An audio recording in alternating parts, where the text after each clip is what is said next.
तो आइए इस वीडियो में हम लोग गणित के कुछ महत्वपूर्ण प्रश्नों पर चर्चा करेंगे जो आपके आने वाले एनएमएमएस एग्जाम यानी कि राज्य स्तरीय मेगा छात्रवृत्ति परीक्षा के लिए काफी महत्वपूर्ण होगा। तो इसलिए आप लोग वीडियो को ध्यान से देखिएगा। तो चलिए दोस्तों, बिना समय को गवाए हुए अब हम लोग सीधे चलते हैं प्रश्न की ओर।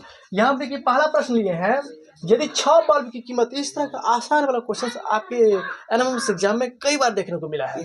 तो आसान क्वेश्चन को ही और इसके साथ ही साथ जो महत्वपूर्ण क्वेश्चन है, जो हार्ड क्वेश्चन जिसको आप समझते हो उसको भी देखना है, लेकिन करते जाएंगे स्टेप बाय स्टेप। जिस तरह से आते जाएगा, जिस तरह से क्वेश्चन पूछे जा रहे हैं आपके एनएमएमएस एग्जाम में, उसी तरह के सारे क्वेश्चन को देखते जाएंगे, उसको एक बेहतरीन कंसेप्ट के साथ समझते जाएंगे। यदि 6 बल्ब की कीमत 78 रुपया है तो ऐसा ही 9 बल्ब की कीमत क्या होगी। तो किसी भी चीज का अगला चीज निकालने के लिए पहले एगो कोनो चीज का निकालेगा, तब ना आप 9 बल्ब का कीमत या 9 कोई वस्तु का निकालिएगा। जब पता चल गया कि एगो वस्तु का कीमत 10 रुपया है तो 10 गो वस्तु का कीमत 10 एगो का पता रहेगा तो आप कितना ही का कहेगा तो आप निकाल सकते हैं। ये तो एक तरीका हुआ। देखिए यहाँ पे वैसे तो इस सवाल को दो तरीका से, एक नियम की सहायता से और एक यहाँ देखिए बॉक्स की सहायता से हो सकता है, जिसमें आपको कम समय लगे उससे आपको बनाना है। यहाँ देखिए बॉक्स में के अंदर में क्या करेंगे, एक बल्ब है तो बल्ब के सामने बल्ब की संख्या लिखेंगे। अब बल्ब कितना रुपया में दे रहा है यानी कि रुपया, ये दो को बात है, इस तरह से बात कर दिए। अब देखो यहाँ पे बल्ब, क्योंकि यहाँ पे 6 बल्ब की कीमत कितना है, 78 रुपया है, तो 6 बल्ब की कीमत 78 रुपया। इसके बाद देखिए 9 बल्ब की कीमत कितना होगा, यही नहीं पूछ रहा है, तो 9 बल्ब की कीमत नहीं मालूम है, एक्स मान लिए, इसका x के साथ बटा किए, इसका x के साथ बटा किए, फिर देखिए 6 बटा 9 कर दिए और 78 बटा x कर दिए। अब इसको मल्टीप्लाई कीजिए तो 6 गुना x बराबर कितना हो जाएगा, 78 गुना 9 हो गया। तो x का मान निकालिएगा 78 गुना 9 बटा 6, 13 छक्का 78, 13 नंबर 117, यानी कि 9 बल्ब की कीमत कितना हो जाएगा, 117। अब भाई एक बल्ब की कीमत आपको पता चल जाएगा, तो एगो बल्ब को जब ये कीमत पता चला तो उसी में 9 गो बल्ब कहे चाहे 10 गो बल्ब पूछे, डायरेक्ट गुना करेंगे। आप देखिए 6 बल्ब की कीमत इस स्थिति में एक नियम से देखिए, यहाँ पे आपको तो वहाँ पे ऑब्जेक्टिव के रूप में क्वेश्चन पूछा जाएगा, आप जल्द से जल्द वहाँ पे बनाने की कोशिश कीजिएगा ना। तो उस स्थिति को देखते हुए देखिए यहाँ पे यदि 6 बल्ब की कीमत कितना है, 78 रुपया है, तो एक बल्ब की कीमत कितना हो जाएगा, 78 बटा 6। और उसी हिसाब पर जब एक बल्ब की कीमत पता चला है तो उसी हिसाब से अगर कितना ही बल्ब करेंगे तो डायरेक्ट गुना करेंगे, 9 बल्ब का कितना हो जाएगा, 13 छक्का 78, यहाँ देखिए 13 नंबर 117, यही आंसर हो जाएगा। इस हिसाब से ये भी बनाने में सही है, इस तरह से बनाइएगा। अगर एक नियम वाला इस तरह का सवाल आ जाए तो इस नियम से बनाइएगा तो ज़्यादा शॉर्ट पड़ेगा, तुरंत बना लीजिएगा ना। अब वैसे इस नियम से भी सीख लीजिए, एक नियम से ही बनाइएगा ताकि जल्दी बन जाए। अब देखिए एक मजदूर 15 दिनों में 1815 रुपया कमाता है, 15 दिनों के अंदर में कह रहा है, 15 दिनों के अंदर में 1815 रुपया कमाता है, तो एक दिन में कितना कमाएगा, यानी कि 1815 का 15 हिस्सा, 1815 का 15 हिस्सा है ना, 15 दिन में इतना कमाता है। तो एक दिन का जब ये निकालेंगे तो एक दिन का यहाँ पे जो भी रहेगा वो भाग में जाएगा, एक दिन का जब ये कुछ निकालेंगे तो भाग में जाएगा, एक दिन का निकाले के भाग में। अभी एक दिन में इतना रुपया कमा रहा है तो उसी दिन कह रहा है कि वो 8 दिन काम करना चाहता है, तो 8 दिन में कितना, जब एक दिन में इतना रुपया कमा रहा है तो 8 दिन में कहेगा तो 8 से मल्टीप्लाई करेंगे ना। एक दिन में इतना रुपया कमा रहा है कितना, 1815 बट्टा 15, तो 8 दिन में कहेगा तो डायरेक्ट 1815 बट्टा 15 गुना 1815 बट्टा 15 गुना 8 और 15 का 15। आप देखिए 15 का 15, 18 में सब 15 गया 3, 15 गुना 30, 15 का 15, तो कितना हो जाएगा, 8 का 8, 8 दूना 16, 968 रुपया हो जाएगा। यानी कि 8 दिनों तक ही काम करेगा तो उसको कितना रुपया मिलेगा, 968 रुपया मिलेगा। तो इस स्थिति में देखिए यहाँ पे एक नियम से आपको तुरंत बन रहा है, बशर्ते आपको ध्यान में रखना पड़ेगा। जब 15 दिन में इतना रुपया कमाता है तो एक दिन के अंदर वहाँ पे आपको सब्जेक्टिव के रूप में नहीं क्वेश्चन पूछा जाएगा कि यहाँ पे हम आपको बढ़िया से सब्जेक्टिव के रूप में लिखेंगे, पूरा मान स्वागत करेंगे इस सवाल को ना, वहाँ पे तो ऑब्जेक्टिव के रूप में आएगा। तो इसलिए जहाँ से तेजी से बने, जिस प्रक्रिया के द्वारा चलना के ऊपर, लेकिन हमको तेजी से बनना चाहिए ना। आप देखिए यहाँ पे एक मोटरसाइकिल 2 लीटर में कितना जा रहा है, 120 किलोमीटर, यानी कि 120 किलोमीटर जा रहा है, 2 लीटर में जा रहा है 120 किलोमीटर ना, 120 किलोमीटर, यानी कि 1 लीटर में जाएगा कितना, 120 बटा 60, यानी कि देखिए ना यहाँ पे 1 लीटर में जाएगा 60 किलोमीटर, 60 किलोमीटर में जा रहा है कितना, 60 किलोमीटर में जा रहा है, 60 किलोमीटर जाने में 1 लीटर तेल खर्चा करता है, तो 1 किलोमीटर जाने में कितना करेगा, 1 बटा 60। उसी आधार पर कह रहा है यहाँ पे क्या, 300 किलोमीटर, तो 300 किलोमीटर में जब 1 किलोमीटर में इतना तेल ले रहा है, 1 बटा 60 हिस्सा, 1 लीटर का 60वां हिस्सा, तो 300 लीटर, तो 300 किलोमीटर जाने में तो 1 बटा 60 गुना 6 30, यानी कि 6 30, यानी कि 60, तो 60 पंचा 300, यानी कि 5 लीटर तेल खाएगा। ना 5 लीटर, यहाँ पे लीटर है, बात को समझिए। यहाँ देखिए ये जो है, ये क्वेश्चन जो हम लिए हैं ये राशियों की तुलना चैप्टर से यहाँ से क्वेश्चन लिए हैं। यहाँ से भी क्वेश्चन आपके एनएमएमएस एग्जाम में देखने को मिला है। जिस अनुसार हम खाते जाएंगे उसी अनुसार से आप लोगों को प्रैक्टिस करना है। देखिए ना, अब यहाँ पे इसको डायरेक्ट बना सकते थे क्या? डायरेक्ट आप देखो 120 किलोमीटर जाने में आपको इसका लग रहा है कितना, 2 लीटर का खर्चा पड़ रहा है। तो 1 किलोमीटर का कितना हो जाएगा, 2/120। इसी आधार पर मान के चलिए 300 किलोमीटर में कितना खर्च पड़ेगा ना, तो 300 किलोमीटर 2/120 और गुना 300 तो कितना हो जाएगा, 2 छक्का 12 तो इधर भी इस नियम से भी चलेंगे तो 5 लीटर ही लगेगा, इधर से भी चलेंगे तो इस सवाल का आंसर 5 लीटर आएगा। हो सकता है आपको यहाँ पे समझ में नहीं आया, हो सकता है आपको यहाँ पे समझ में नहीं आया होगा, लेकिन फिर भी हम यहाँ पे आपको फिर एक बार रिवीजन करा देते हैं। कह रहा था क्या, 2 लीटर में 100, देखिए चाहे बात इधर से लिखिए, चाहे 2 लीटर में 120 किलोमीटर जा रहा है या 120 किलोमीटर जाने के लिए 2 लीटर जा रहा है, तो बात तो एक ही ना होगा। अरे बाबू, जिसमें कह रहा है उसी के अनुसार से प्रश्न चलेंगे। अब प्रश्न कह रहा है 300 किलोमीटर जाने के लिए वो गाड़ी कितना लीटर पेट्रोल खाएगा, 300 किलोमीटर में पूछ रहा है तो किलोमीटर के हिसाब से ही चलेंगे। अब प्रश्न दे दिया था क्या, 120 किलोमीटर में कितना तेल खर्चा होता है, 2 लीटर का। 1 किलोमीटर में 2/120, एक कोई भी चीज का पूछेगा तो उसी में भाग में जाएगा। तो 1 लीटर में 2/120 लीटर तेल खर्च करेगा, तो 100, यहाँ पे देखिए 300, तो यहाँ तो इसके बाद 300 किलोमीटर में कितना हो जाएगा, तो 2/120 और गुना 300, ये हो गया, ये कट गया, 2 छक्का 12 56 30 यानी कि 5 लीटर का तेल खर्च आएगा ना। अब आइए कुछ और महत्वपूर्ण क्वेश्चन पर चर्चा करेंगे। अब देखिए यहाँ पे अनुपात कर रहा है प्रश्न ज्ञात करने के लिए, 3 kg का 600 ग्राम के साथ अनुपात कर रहा है, 2 घंटा का 30 मिनट के साथ कर रहा है, 340 सेंटीमीटर का 4 मीटर से कर रहा है। इस तरह से कह रहा है एक राशि का दूसरे राशि के साथ अनुपात ज्ञात कीजिए। अनुपात का मतलब भाग दीजिए। तो 3 kg का, अब देखिए अनुपात का मतलब क्या हुआ, कोई सेम राशि रहेगा तब ना भाग देंगे। यहाँ पे केजी, यहाँ पे ग्राम है, चाहे नहीं तो केजी को ग्राम में बदलिए या तो ग्राम को केजी में बदलिए, किसी एक राशि में बदल दिएगा तब ना वो कटेगा।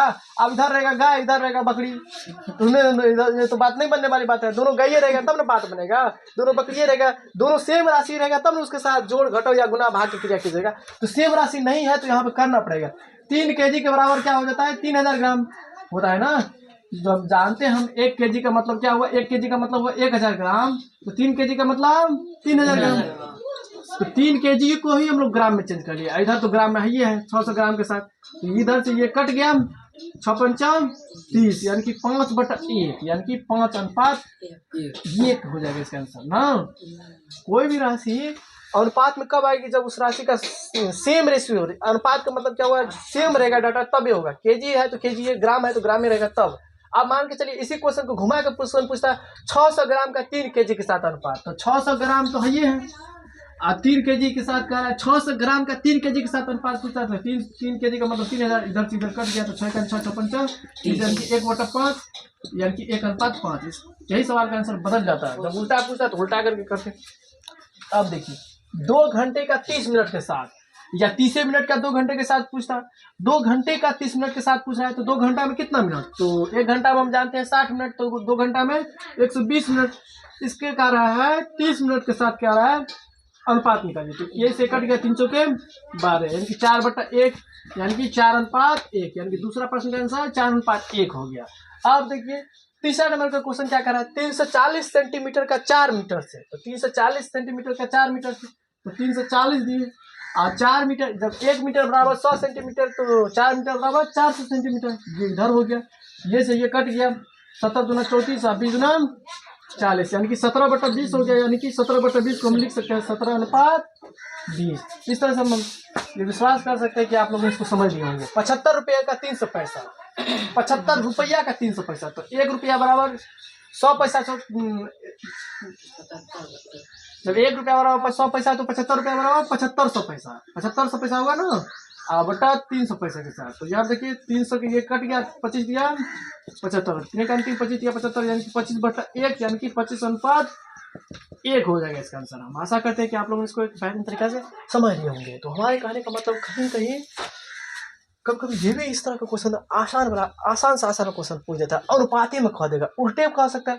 300 का ही 75 रुपये के साथ कहेगा तो 300 का 75 रुपये के साथ कहेगा तो 300 पैसा पहले लिखेंगे आप, बटा 1 रुपया बराबर 100 पैसा तो 75 रुपया बराबर 7500 पैसा।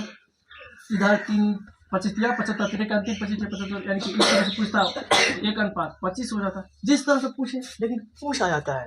एक और क्वेश्चन आता है, एक और क्वेश्चन का मतलब क्या हुआ, किस तरह का आता है, वह होता है तुल्य अनुपात। तुल्य अनुपात का मतलब क्या हुआ, उसी के जैसा अनुपात, या तो पूछेगा कभी कभी सरलतम अनुपात है। तुल्य अनुपात का मतलब उसी के जैसा। मान के चलिए नहीं, ये क्वेश्चन बहुत इंपॉर्टेंट है, कई बार एग्जाम आएगा। 2/5 का कहेगा, 2/5 का कहेगा तुल्य अनुपात। तुल्य अनुपात, तुल्य का मतलब क्या हुआ, बराबर। 2/5 का मान के चलिए कहेगा तुल्य अनुपात क्या होगा, 8/20 होगा। इसके बाद देखिए 4/10 होगा, 6/15 होगा। बी का मतलब और। इसमें सोचिए इसका तुल्य अनुपात, बस 2-3 क्वेश्चन इस तरह से समझिए, और 2-3 क्वेश्चन आप सरलता अनुपात को किस तरह से व्यक्त किया जाता है, किस तरह से लिखा जाता है, उसको समझिए। यहाँ से क्वेश्चन श्योर है, आएगा ही ना। अगर आपको हम पे विश्वास नहीं होता तो लगभग 4-5 साल का क्वेश्चन पेपर देखिए। आपकी के राज्य के अंदर में जो इस तरह का पेपर दिया गया है, कहीं ना कहीं पेपर होगा, चाहे गाइड के माध्यम से, चाहे किसी व्यक्ति जो, चाहे कोई व्यक्ति एग्जाम दिया होगा उससे पेपर लीजिए, इस तरह का क्वेश्चन नहीं आया होगा तब हमको करिएगा। देखिए कह रहा है कि तुल्य अनुपात, तुल्य अनुपात का मतलब उसी के जैसा है, 2/5 के जैसा। देखिए यहाँ पे 8/20 को जो काटिएगा तो 8/20 को काटिएगा 4 दूना 8 4 पंचा, देखो 8/20 2/5 के जैसे आ गया, यानी कि 2/5 के जैसे 8/20 है। 4/10 को देखिए यहाँ पे 2 दूना 4 2 पंचा 10, ये भी 2/5 भी है। 2/5 भी लग लो रहा है यहाँ पे 4/10, लग लो रहा है 8/20, लेकिन ये 2/5 के जैसे ही है, क्योंकि जब उसको काट रहे हैं कट खुद करके 2/5 ही आ रहा है। 16/15 6/15 3 दूना 6 3 पंचा 15, यानी कि 2/5, यानी कि इसका मतलब क्या हुआ, ये भी होगा, ये तीनों होगा, तो इसका ऑप्शन नंबर क्या हो जाएगा, डी नंबर ऑप्शन सही। यानी कि जब ये कहेगा तुल्य अनुपात, तो तुल्य अनुपात में ऑप्शन में देखेंगे कट खुट करने के बाद वही आ रहा है जो प्रश्न के अंदर में दिया गया है। प्रश्न क्या कर रहा है, वो कह रहा है वही आ रहा है ऑप्शन के अंदर में, अगर आ गया तो वह तुल्य अनुपात हो जाएगा ना। और सरलतम अनुपात का मतलब क्या होता है, सरलतम अनुपात का मतलब यहाँ समझिए। सरलतम अनुपात को मान के चलिए 36 बटा मान के चलिए 72 हो गया। सरलतम अनुपात का मतलब काटते जाइए, 18 दूना 36, इसके बाद देखिए 36 दूना 72, 2 नमा 18, 18 दूना 36, 3 तिया 9, 3 छक्का 18, 3 दूना 6। सरलतम अनुपात का मतलब इस तरह से काटते जाइए, अब कटने ही वाला नहीं है। 1/2 36 दूना 72। सरलतम अनुपात का मतलब क्या होता है, कट खुट करके अब कोई संख्या कटने वाला नहीं है, इस तरह का बात। मान के चलिए आपको 20 बटा मान के चलिए आपको यहाँ दे दीजिए 20 बटे आपको मान के चलिए आप दे दीजिए 50 से, तो 10 में 20 और 10 पंचा 50, आप तो ये नहीं कर सकता है, यानी कि 20/50 का कहेगा सरलतम अनुपात, तो इसका आंसर क्या हो जाएगा 2/5। सरलतम अनुपात का मतलब क्या हुआ, इस तरह से काटिए कि अब कुछ भी ना बचे कटने वाला। अब कोई संख्या से नहीं कर सकते, अंतिम आ गया, अंतिम पायदान पे। हाँ, तो इस तरह से मान के चलिए आपके बुक के अंदर में दिया गया क्या, दिया गया है 45:60। तो मान के चलिए 45:60 है, इसको सरलतम अनुपात में व्यक्त कीजिए। 15 किया 45, 15 चौका 60, यानी कि 3/4 हो जाएगा इसका सरलतम अनुपात। सरलतम नामे क्या है, सरलतम, सरल से सरल कर दीजिए, अब कटने ही वाला नहीं रहे, अब किसी संख्या से कटे ही ना, तो इस तरह की बात आ जाएगा तो हो जाएगा। अब देखिए मान के चलिए 184:12 है, इसका सरलतम अनुपात कहेगा तो 184/12। अब देखिए तो काटिएगा तो 2 नमा 18, 2 दूना 4, 2 छक्का, देखिए यहाँ पे कितना 46 दूना, अब देखिए ये द्वितीय 6 3 का 3 अब नहीं कटेगा तो 46/3, यानी कि 46:3 या 46/3 हो जाएगा इसका सरलतम अनुपात।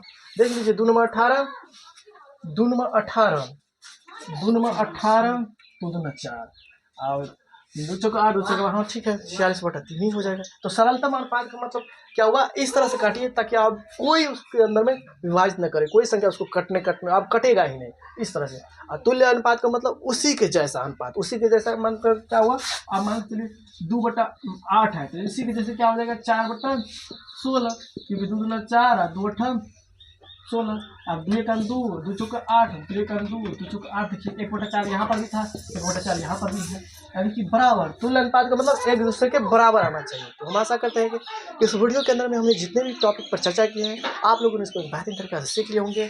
और इससे पहले भी इसी टाइप का वीडियो हम डाले हुए हैं, वहाँ से क्वेश्चन आपके एनएमएमएस एग्जाम इस बार भी क्वेश्चन पूछा गया और लगातार पूछे ही जाते रहता है ना। उस वीडियो का लिंक इसी वीडियो के डिस्क्रिप्शन बॉक्स में दे दूंगा, उस वीडियो का लिंक इसी वीडियो के डिस्क्रिप्शन बॉक्स में दे दूंगा, वहाँ से आप लोग उस वीडियो को भी देख लीजिएगा, ताकि आपको एनएमएमएस एग्जाम के प्रिपरेशन में किसी प्रकार की समस्या का सामना न करना पड़े। तो चलिए दोस्तों, फिर मिलेंगे नए वीडियो में नए कंसेप्ट के साथ, तब तक के लिए हमें बता दीजिए। जय हिंद, जय भारत। जय हिंद, जय भारत।